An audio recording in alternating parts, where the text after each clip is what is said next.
Welcome to Hat Chat. I'm David Johnson, Master Hatter at DbarJHat Company in Las Vegas. I'm the D and the J in DbarJHats.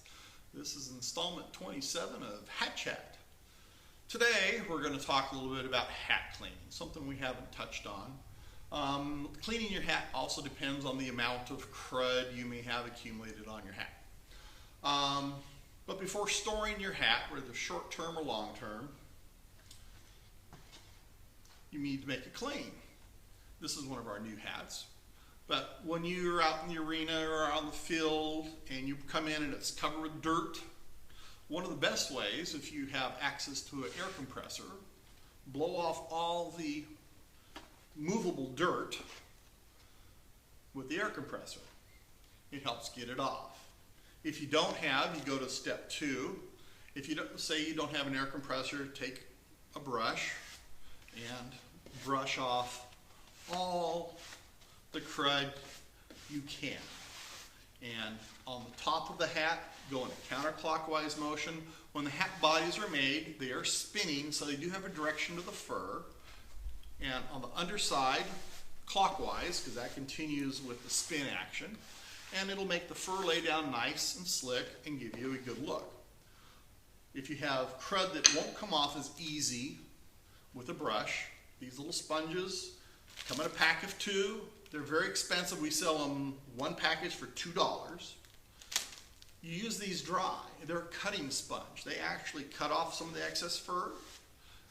Cutting doesn't mean like lots, no dirt yet, but it'll get the fluff down. It'll make it clean. It'll really line up the fur better.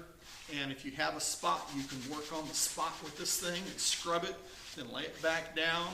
So your hat will be fairly clean before putting it away. Well, before you put it away, most people never check about their sweatbands. We replace sweatbands in hats. We put sweatbands in all the hats. Because sometimes these get pretty gross. From hat, sweat, non-maintenance, a lot of your sweatbands are not an oil tan. Even the oil tan ones, because your body chemistry could damage the sweatbands. We like to use flushable wipes. They have moisturizer in there, which does not hurt the sweatband at all. In fact, it actually helps it. So wipe out all the sweat and crud you can. If you're out in the field, just a handkerchief, neckerchief, paper towel. Wipe down the crud. If you got lots of crud, a little bit of water, and it's clean. Now for storing your hat, especially out here in Nevada, if you're not putting it in a box, slip it into a plastic bag. Leave the side open so it'll breathe, and put it on a top shelf of your closet. If you're in a more humid area or it's monsoon season in Las Vegas, put it in a paper bag. Moisture goes through. You don't get moisture locked in the hat. A hat stored moist will grow mold. It's hard to deal with. If you're storing them in a box, put them in your box. I like storing them in a plastic bag, but not necessary. And you store it in the top shelf of your closet.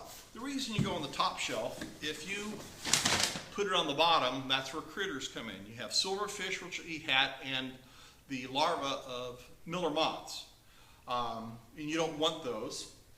If you go to the store, you can get to the hardware store, you got these aromatic cedar balls that go in with your lingerie.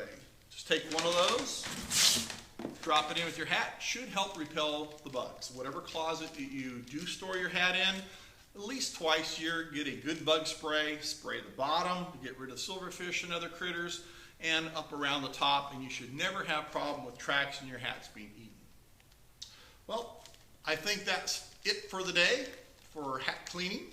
If you have a subject you'd like us to talk about, send us an email at DbarJHats@yahoo.com. Make your next brand the DbarJ brand. Signing off, David Johnson.